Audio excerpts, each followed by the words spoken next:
WhatsApp barqayda. Mersinga borib жатырмыз.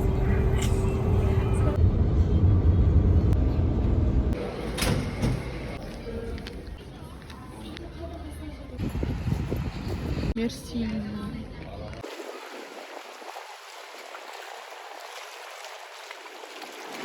Kemal Paşa yaşadı.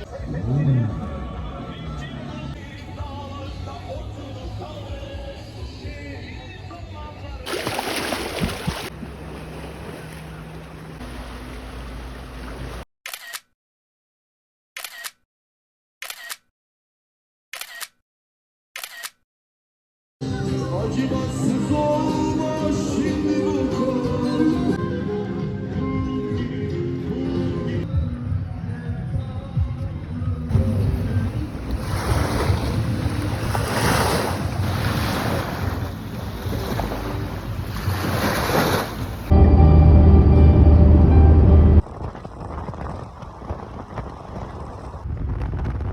Rüzgar ardından fırtına, böyle başladı bu ayrılık hikayesi.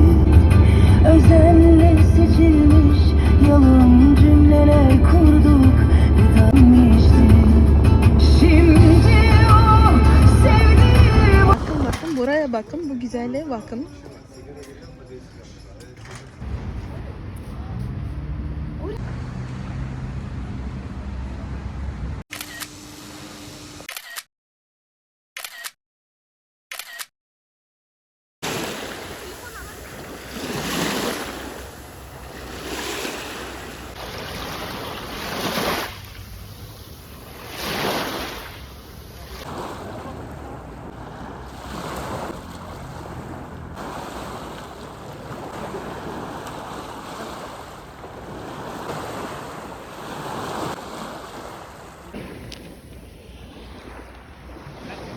Mandalina yiyeceğim şimdi.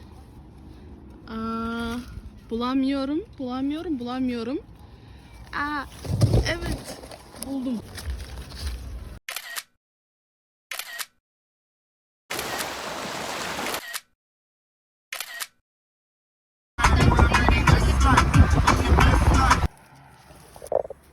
Aman bari limon.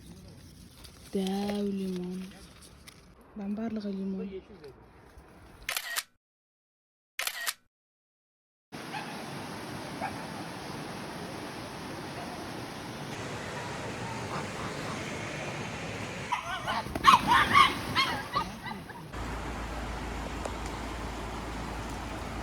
Bir hafta mı iyi? Hiçbir şey olmaz mı?